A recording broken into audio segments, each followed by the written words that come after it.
नमस्कार, मैं मणि सर। आज हम आप लोगों के समक्ष एक महत्वपूर्ण समसामयिक विषय के रूप में जल संसाधनों पर चर्चा करने जा रहे हैं।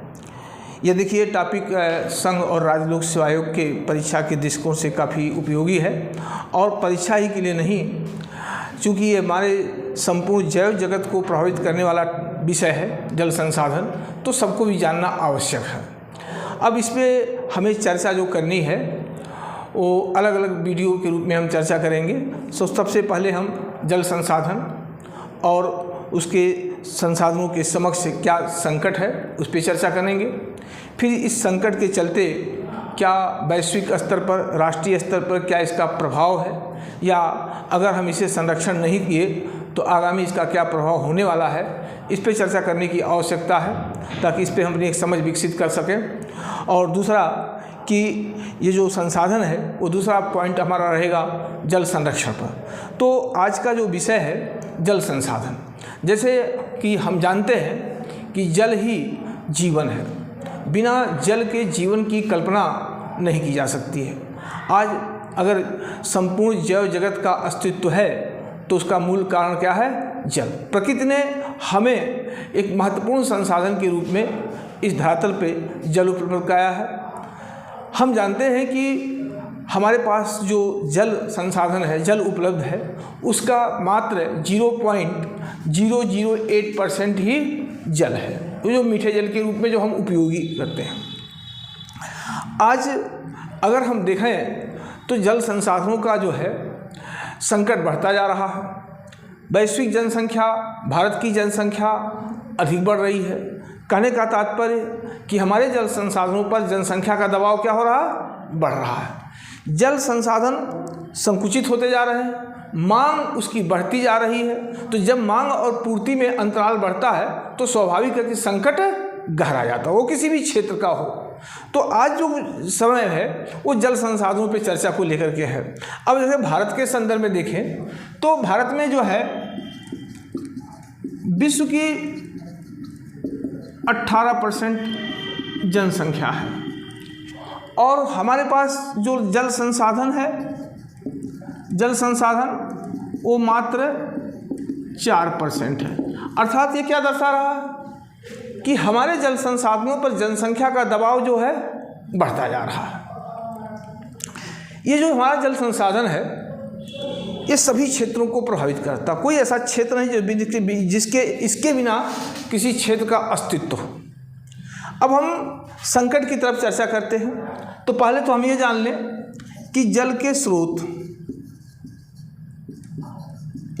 के स्रोत हमारे क्या हैं? दो हैं, धरातली और भूगर्भिक। धरातली स्रोत में नदियाँ, झीलें, तालाब। अब आप ये देखना है कि आज हमारे सामने जल संकट कैसे बढ़ रहा है। हम जान रहे हैं कि भारत की आबादी 18% है, जल संसाधन 4% है विश्व का, अर्थात किसी अन्य देश की अपेक्षा हमारे जल संसाधनों पर जनसंख्या का दबाव अधिक है। भारत तेजी से आर्थिक विकास को बढ़ावा दे रहा है, तो स्वाभाविक है कि अन्य क्षेत्रों की तरह जल संसाधनों पर इसका जो है दबाव क्या हो रहा है? बढ़ रहा है। अब हमारे सामने संकट कैसा आ रहा है, इस संकट का प्रभाव क्या हो रहा है, क्या हम देखने को मिल रहा प्रभाव, क्या भविष्य में क्या हो सकता है, इसका चर्चा का विषय है। तो जैसा हम जानते हैं कि जल संसाधन के जो स्रोत हैं वो दो हैं। प्रकृति ने हमें धरातली संसाधन के रूप में और भूगर्भिक संसाधन के रूप में, तो धरातली संसाधन के रूप में देखा है, इसके जो स्रोत हैं नदियाँ हैं, झीलें हैं, तालाब हैं। आज के परिवेश में देखा जाए तो जो हमारी नदियाँ हैं, नदियों का जल प्रवाह लगातार कम हो रहा है, क्योंकि नदियों का उद्गम क्षेत्र जो ग्लेशियर है संकुचित होते जा रहे हैं जलवायु परिवर्तन के कारण। तो एक तो नदी के जल प्रवाह में निरंतर कमी हो रही है, दूसरा कि जो हमारे नदियां हैं, जो जल हैं, वो लगातार उसमें प्रदूषण बढ़ता जा रहा। औद्योगिकरण, नगरीकरण से नदियों में अपशिष्ट पदार्थों का जो है मात्रा लगातार बढ़ रही है। अब एक डाटा कहता है, एक आंकड़ा बताता है कि देश की लगभग 80% नदियाँ काफ़ी प्रदूषित हो चुकी हैं। अब सोच लीजिए कि आपका महत्वपूर्ण स्रोत जल संसाधन है, बिना इसके आपका अस्तित्व नहीं है, और जो आपके जल संसाधन का सबसे प्रमुख स्रोत है नदियाँ, उनके सामने संकट उत्पन्न हो गया। नदियों में प्रवाह की कमी आ गई, दूसरे नदियों में प्रदूषण का स्तर बढ़ रहा है। कई ऐसी नदियां हैं जो जैविक मरुद्यान के रूप में परिवर्तित होती जा रही हैं। दामोदर नदी इसका क्या है, उदाहरण है, जो बायोलॉजिकल डेजर्ट के रूप में देखा जा सकता है। ऐसे बहुत सारी नदियां भारत की हैं, यमुना है, मूसी है, तमाम सारी नदियां हैं। अब नदियों की समस्या उत्पन्न हो गई, नदियों में जल के संसाधनों की समस्या उत्पन्न होगी, जो आपका प्रमुख धरातलीय स्रोत था। झीलें भी उसी तरह से, या तो झीलें प्रदूषित हो गई हैं या तो झीलें सूखती जा रही हैं। तालाब जो है, तालाब का अस्तित्व धीरे धीरे क्या हो रहा है, समाप्त हो रहा है। बहुत से आपके तालाब हैं जो अब संकटग्रस्त हो रहे हैं। इन तालाबों पर मानव का अतिक्रमण, मानव बस्तियों का अतिक्रमण, तो तालाबों की संख्या लगातार क्या हो रही है, घट रही है। अर्थात नदियाँ, झीलें, तालाब ये हमारे धरातलीय जल के स्रोत हैं और आज ये लगातार संकटग्रस्त होते जा रहे हैं। अब आप सोचिए कि एक तरफ आपकी जल की मांग लगातार बढ़ती जा रही है और दूसरी तरफ जल संसाधन लगातार कम होते जा रहे हैं, और ये जो समस्या आ गई है नदियों और झीलों और तालाबों के संकट, ये प्रकृति प्रदत्त नहीं है, ये मानव जनित है। ये मानव के अंधाधुंध विकास का परिणाम है कि आज नदियाँ अपने अस्तित्व के लिए संघर्ष करती हुई दिखाई दे रही हैं, आज झीलें अपने अस्तित्व के लिए संघर्ष करती दिखाई दे रही हैं, आज जो तालाब समाप्त होते जा रहे हैं, ये कहीं कहीं हमारे कार्यों का ही परिणाम है। अब अगर हमारे पूर्वजों ने हमें स्वच्छ नदियाँ दिया, स्वच्छ तालाब दिया, तो आज हम इसको क्या करें, खतरे में, इसके अस्तित्व को ही खतरे में डाल दिया है। तो स्वाभाविक है कि हमारे सामने जल संसाधनों की कमी होने वाली है। दूसरा, भूगर्भिक। अब ये जो भूगर्भिक जल है, एक जाने के भारत जैसे देश में, भारत जो है अपने समस्त जल संसाधनों में सबसे अधिक जो दोहन करता है वो भूगर्भिक जल का दोहन करता है। अब भूगर्भिक जल के सामने भी ये संकट गहराता जा रहा है, क्योंकि भूगर्भिक जल का जो स्रोत है, इसका जो स्रोत क्या है, वर्षा जल है। अब वर्षा जल क्या है, आज हमारे मानसून में लगातार कमजोरियां दिखाई जा रही हैं। हर साल कहीं कहीं वर्षा की मात्रा कुछ न कुछ कम होती जा रही है। अब एक तरफ वर्षा की मात्रा कम हो रही है, दूसरी तरफ आप भूगर्भिक जल का दोहन क्या है, अधिक कर रहे हैं। तो इससे क्या है, भूगर्भिक जल का स्तर लगातार गिरता जा रहा है। एक प्रकार से जो है कि हम अपने समस्त जल का लगभग 67% भूगर्भिक जल से प्राप्त करते हैं। आज सरकार की कुछ ऐसी नीतियां हैं, फ्री नलकूप सबको बांट दिया गया है, अब सभी नलकूप लगा दिए, वर्ष भर कृषि कर रहे हैं, कृषि कार्य कर रहे हैं। जहां वर्षा की कमी है वहां भी, जहां वर्षा पर्याप्त मात्रा में वहां भी जल का दोहन लगातार बढ़ रहा है। तो ये अत्यधिक नलकूपों का विस्तार और वर्ष भर जो भूगर्भिक जल का दोहन, तो ये कहीं न कहीं एक बड़े जल संकट को बढ़ावा दे रहा है। आज विशाल गंगा मैदान का जो जल भंडार है वो देश के कुल जल भंडार का लगभग 50% है, और इस विशाल गंगा मैदान में जिस तरह से आधुनिक कृषि से प्रभावित होकर के हम कृषि को बढ़ावा दिए हैं और जल संसाधनों का अत्यधिक दोहन किए हैं, उस अत्यधिक दोहन का परिणाम है कि आज विशाल गंगा मैदान में प्रतिवर्ष 3 से 4 फीट वाटर लेवल नीचे जा रहा है। और अगर इस पर समय रहते नियंत्रण नहीं लगाया गया तो निश्चित ही एक विशाल गंगा का मैदान जहाँ पर विशाल आबादी रहती है एक बड़े संकट का सामना करेगा।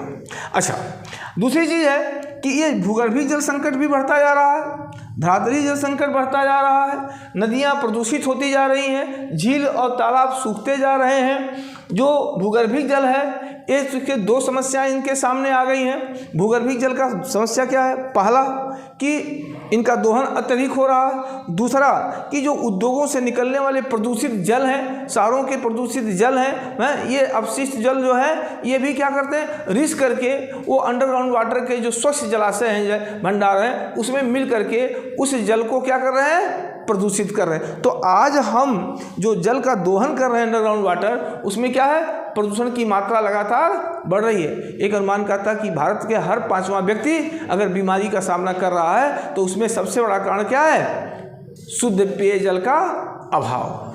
प्रकृति ने हमें स्वच्छ जल उपलब्ध कराया है, चाहे वो भूगर्भिक जल हो, चाहे वो धरातली जल हो। लेकिन आज हम अंधाधुंध विकास के कारण हम कहीं न कहीं अपने जल संसाधनों पर जिस तरह से अतिक्रमण किए हैं, उसका परिणाम है कि भारत एक बड़े जल संकट की तरफ बढ़ रहा। देखिए, दो शब्द है, एक जल तनाव है और एक जल संकट है। जल तनाव और एक जल संकट। जब 1700 क्यूबिक प्रति व्यक्ति घन मीटर जल की उपलब्धता होती है, उससे कम होती है, तो जल तनाव कहलाता है। और जब 1100 क्यूबिक प्रति व्यक्ति घन मीटर की जल उपलब्धता होती है, वो जल संकट कहलाता है। भारत में अगर हम देखें कि कभी भारत में 1686 क्यूबिक घन मीटर प्रति व्यक्ति जल उपलब्धता थी, आज भारत में जल उपलब्धता क्या है, 1476 क्यूबिक घन मीटर हो गया। अर्थात हम निरंतर जल संकट की तरफ बढ़ रहे हैं। अब अगर ये जो जल संसाधन है, इन संसाधनों को संरक्षित नहीं किया गया, तो हमारे सामने कौन कौन सी समस्या आ रही है। ये मेरे ही सामने नहीं, विश्व वैश्विक समस्या है। लोग कहते हैं कि अगला अगर विश्व युद्ध होगा तो वो किस पर होगा, पेट्रोल पे लेकर नहीं होगा, वो पानी को लेकर के होगा। और आज कहीं न कहीं हमारे सामने दिखाई दे रहा। आज अगर हम देखें कि जल संकट से क्या क्या प्रभाव पड़ सकता है, तो जल संकट से पहला प्रभाव हमारी राष्ट्रीय सुरक्षा। जल संकट का पहला प्रभाव क्या है, राष्ट्रीय सुरक्षा। अब ये राष्ट्रीय सुरक्षा को कैसे प्रभावित करता है? देखिए, राष्ट्रीय सुरक्षा के दो हैं, आंतरिक और बाह्य। आज कहीं न कहीं सुरक्षा समस्याएं हमारी इंटरनल और एक्सटर्नल दोनों कहीं न कहीं हमारे वाटर क्राइसिस से कारण बढ़ता जा रहा है। जैसे अगर देश के जो नदियां हैं वो कई राज्यों से प्रवाहित होती हैं, तो नदी की जल प्रवाह में लगातार कमी आ रही है और जल हर राज्यों की आवश्यकता है। तो नदी के जल के बंटवारे को लेकर के और राज्यों के बीच संघर्ष क्या हो रहा है, बढ़ता जा रहा है। हम बहुत लंबे समय से सुनते आ रहे हैं कावेरी नदी जल विवाद, आज का नहीं है, 40-50 साल पुराना चल रहा है। ये समस्या आज भी हल नहीं हुआ। इसको लेकर तमिलनाडु और कर्नाटक के बीच तनाव हमेशा बना रहता है, कभी कभी हिंसक आंदोलन का रूप ले लेता है पानी को विवाद को लेकर के। आज हम यमुना लहर को देखें, दिल्ली हरियाणा के भी विवाद, हरियाणा पंजाब के भी विवाद, मध्य प्रदेश और उत्तर प्रदेश में भी विवाद। कोई ऐसा राज्य नहीं है जो राज्यों के मध्य नदी जल के बंटवारे के लेकर के कहीं न कहीं तनाव क्या है, बढ़ता जा रहा है। और ये बढ़ता तनाव कहीं न कहीं हमारी आंतरिक सुरक्षा के लिए गंभीर चिंता का विषय है। तो जो भारत जैसे राष्ट्र के समक्ष जो बढ़ता जल संकट है, वो कहीं न कहीं हमारे आंतरिक सुरक्षा को प्रभावित कर रहा, हमारे राष्ट्र के जो हमारा संघीय ढांचा है इसमें कमज़ोर होने की संभावना दिखाई दे रही है। दूसरा, हमारी बाह्य सुरक्षा। ये जो जल संकट है, ये इंटरनल सिक्योरिटी प्रॉब्लम को तो खड़ा कर रहा है, दूसरा एक्सटर्नल सिक्योरिटी प्रॉब्लम को भी खड़ा कर रहा है। क्योंकि बहुत सी ऐसी नदियां हैं जो भारत के पड़ोसी देशों से ही प्रवाहित होती है। अब इस नदी को लेकर के हमारे पड़ोसी देशों के साथ संबंधों में क्या है, कभी कभी मतभिन्नता उत्पन्न हो जाती है, तनाव उत्पन्न हो जाता है। कभी कभी हम पर आरोप लगा देते हैं कि भारत एक विस्तारवादी नीति अपनाता है, जबकि ये निराधार है। अब आज पानी को लेकर के भारत के जितने पड़ोसी राष्ट्र हैं उनसे गंभीर मतभेद हैं। अगर आप देखें पाकिस्तान के साथ, तो पाकिस्तान के साथ बहुत सारे विवाद हैं, लेकिन एक बड़ा विवाद हमारा क्या है, सिंध नदी जल समझौते को लेकर के है। यद्यपि उसके जल प्रवाह में हम किसी प्रकार की कमी नहीं कर रहे हैं, किसी प्रकार का कोई परिवर्तन नहीं कर रहे हैं, फिर भी पाकिस्तान को हमेशा संदेह रहता, शंका रहती है कि भारत जब भी कहीं झेलम पर, चिनाब पर, रावी पर कोई हाइड्रो इलेक्ट्रिक पावर प्रोजेक्ट विकसित करता है तो पाकिस्तान अंतर्राष्ट्रीय न्यायालय से लेकर के सुरक्षा परिषद तक जाता है और कहता है कि भारत जो है क्या कर रहा है, सिंध जल समझौते का उल्लंघन करता है। इस समझौते के बहाने वो अपने देश के नागरिकों को भारत के विरुद्ध खड़ा करने का प्रयास करता है। कहीं न कहीं भारत पाकिस्तान के बीच तनाव को बढ़ावा देता है। दूसरा, हमारा पड़ोसी राष्ट्र चीन है। अब चीन के साथ भी कई समस्याएं हैं, लेकिन एक बड़ी समस्या क्या है, जल संसाधन को लेकर के। तिब्बत से निकली जो हमारी ब्रह्मपुत्र नदी है, जैसे तिब्बत से सांगपो कहते हैं, अब ये ब्रह्मपुत्र नदी जो है हमारे लिए कितना महत्वपूर्ण है, भारत की सबसे अधिक जल विसर्जित करने वाली नदी के रूप में है। भारत में सबसे अधिक हाइड्रो इलेक्ट्रिक पावर प्रोजेक्ट कहाँ है? ब्रह्मपुत्र नदी में संभावना है। इसे 30% भारत के कुल जल विद्युत उत्पादन की क्षमता का 30% केवल ब्रह्मपुत्र नदी में है। अब चाइना कहता कि हम ब्रह्मपुत्र नदी के जल को डाइवर्ट कर देंगे। अब कल्पना करिए कि अगर चाइना तिब्बत से निकलने वाली नदियों के जल को डाइवर्ट कर देगा जो भारत की तरफ आ रही हैं, तो भारत को एक गंभीर जल संकट का सामना करना पड़ सकता है। हम नॉर्थ ईस्ट के राज्यों को एनर्जी स्टेट के रूप में देखते हैं, वहाँ कई हमारे हाइड्रो इलेक्ट्रिक पावर प्रोजेक्ट हैं। अगर चीन ने ऐसा किया तो हमारे कितने भी हाइड्रो इलेक्ट्रिक पावर प्रोजेक्ट बंद हो जाएंगे, पूरी आसाम वैली सूख जाएगी, हमारे सामने एक भयावह संकट उत्पन्न हो सकता है। और अगर वो ऐसा करता तो भारत भी चुप नहीं रहेगा, इसका विरोध पुरजोर होगा। तो कहीं न कहीं पानी को लेकर के भारत और चीन के बीच भी तनाव बना हुआ है। एक पड़ोसी देश हमारा बांग्लादेश है, उसके साथ भी हमारे संबंध बहुत मधुर हैं, लेकिन एक मुद्दा ऐसा है जो भारत और बांग्लादेश के बीच गंभीर मतभेद पैदा करता है। कभी गंगा नदी जल विवाद था, फरक्का जल समझौते को लेकर के, अब तीस्ता नदी जल विवाद है। अगर हम उसके साथ कोई समझौता करना चाहते हैं तो पश्चिम बंगाल उसमें सरकार क्या करती है? विरोध का सामना करना पड़ता है। हम चाह करके भी बांग्लादेश सरकार के पास कोई बहुत महत्वपूर्ण समझौते नहीं कर पा रहे हैं। तो तीस्ता नदी को लेकर के बांग्लादेश के साथ विवाद है। महाकाली परियोजना को लेकर भारत नेपाल के भी विवाद है। कहने का आशय क्या है कि जितने हमारे भारत, पाकिस्तान, चीन, बांग्लादेश जैसे राष्ट्र हैं, ये सब जो देश, इनके साथ जो हमारे आज कहीं कहीं तनाव देखा जा रहा, उसमें बहुत से कारण हो सकते हैं, लेकिन एक बड़ा कारण है नदी जल विवाद। तो नदी जल की जो विवाद है वो हमारे आंतरिक सुरक्षा को प्रभावित कर रहा है और ये हमारे वायु सुरक्षा को भी क्या कर रहा है? प्रभावित कर रहा है। दूसरा, जो नदियों जल संसाधनों को लेकर के जो संकट गड़ा, अब भारत के बारे में अगर हम देखें तो एक तो हमारी राष्ट्रीय सुरक्षा को जल संकट के कारण जो है राष्ट्रीय सुरक्षा समस्या गंभीर होती जा रही है। दूसरा जो है दूसरा कारण क्या है? कृषि। अब हमें सब जानते हैं कि भारत जो है क्या है? कृषि प्रधान अर्थव्यवस्था वाला राष्ट्र है ना। भारत की 60% से अधिक जनसंख्या प्रत्यक्ष और अप्रत्यक्ष रूप से कृषि कार्यों में संलग्न है। कृषि के लिए पानी की आवश्यकता क्या होती है? अत्यंत महत्वपूर्ण है। अब हमारे पास जितने भी उपलब्ध जल संसाधन हैं, इनका 89% या हम कह सकते हैं 90% जो यूज होता है वो कृषि कार्यों में होता है। तो कृषि कार्य में भी बाधा बढ़ने की संभावना बढ़ती जा रही है। अब आप कल्पना करिए, एक तरफ वर्षा की मात्रा कम हो रही है, दूसरी तरफ भूगर्भीय जल भंडार आपके कम होते जा रहे हैं, नदियाँ सूखती जा रही हैं। अगर नदियाँ सूखेंगी तो डैम सूखेंगे, डैम सूखेंगे तो नहरी सिंचाई भी क्या होगी? प्रभावित होगी। तो एक तरफ तो आपके नलकूपों से पानी नहीं निकल रहा है, वाटर लेवल नीचे जा रहा है, दूसरी तरफ नहरों में पानी की मात्रा पर्याप्त रूप से नहीं मिल पा रही है। तो ऐसे में आपका सिंचाई कार्य क्या होगा? बाधित होगा। तो अगर ये सिंचाई कार्य बाधित हुआ तो फिर क्या हो सकता है? आपके सामने भयंकर जल संकट उत्पन्न हो जाएगा। आपके पास कृषि की उत्पादकता क्या होगी? काफ़ी प्रभावित हो जाएगी, काफ़ी गिरावट आ जाएगी। भारत जैसे विशाल जनसंख्या वाले देश के समक्ष एक क्या होगा? खाद्यान्न संकट उत्पन्न हो सकता है। तो ये जल संसाधनों की बढ़ती कमी हमें खाद्यान्न संकट को बढ़ावा देता है। ये जल संसाधनों की बढ़ती कमी हमारे आंतरिक और बाह्य सुरक्षा को क्या कर रहा है? प्रभावित कर रहा है। आज हमारे सामने तो कृषि के क्षेत्र में खाद्यान्न संकट, दूसरा हमारे सामने पेयजल संकट। आज देश की लगभग 70% आबादी, 75% आबादी को शुद्ध पेयजल उपलब्ध नहीं हो पा रहा और जल के शुद्धता के अभाव के कारण बहुत सारी बीमारियों का सामना भी हमें करना पड़ा।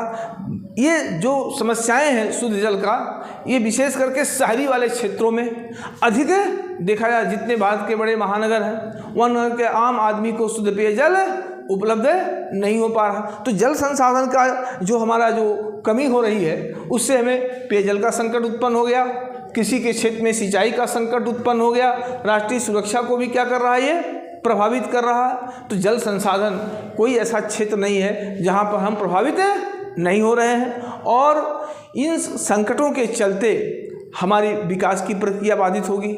हमारे सामने अनेकानेक संकट उत्पन्न हो जाएंगे, हमारी राष्ट्रीय सुरक्षा की समस्या उत्पन्न हो जाएगी, हमारे समक्ष जो है खाद्यान्न संकट उत्पन्न हो जाएगा, क्योंकि हम सिंचाई में पर्याप्त जल उपलब्ध नहीं कर पाते हैं। हमारे सामने जो है पेयजल संकट उत्पन्न हो जाएगा, ऊर्जा संकट उत्पन्न हो जाएगा, क्योंकि आज भी हम लगभग 20% के नियर अबाउट जल विद्युत उत्पादन करते हैं। अगर पानी की कमी होगी तो हमारे जितने बड़े बड़े बांध जलाशय हैं जहाँ से हम जल विद्युत का उत्पादन करते हैं, वो तो हमारे सामने ऊर्जा संकट उत्पन्न हो जाएगा।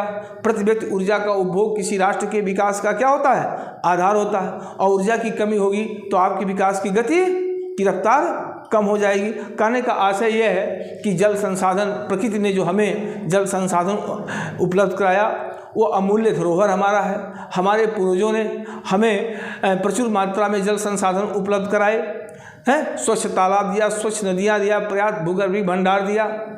तो हमें भी आने वाली पीढ़ी के लिए एक प्रचुर मात्रा में जल संसाधन उपलब्ध कराना चाहिए। और मेरा ये मानना है कि जो संसाधनों की लगातार कमी हो रही है, इसके पीछे प्रकृति प्रदत्त कारण कम, मानवीय कारण क्या है? अधिक है। तो जब कारण मानवीय है तो समाधान मानव जाति को ही खोजना पड़ेगा।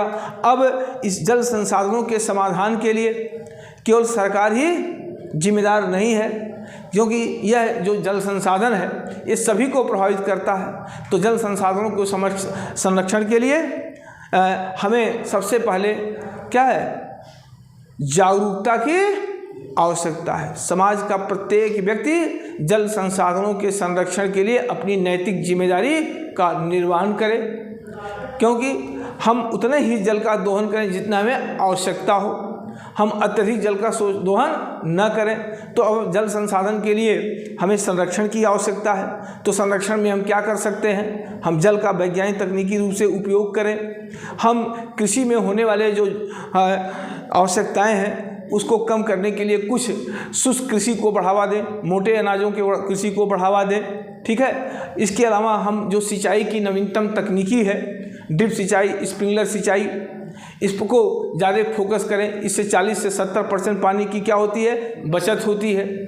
हमें नहीं कहें कि आप खेती ना करिए, लेकिन हम तकनीकी दृष्टि से खेती को बढ़ावा देंगे तो जल संसाधनों को संरक्षण को क्या मिलेगा? बढ़ावा मिलेगा।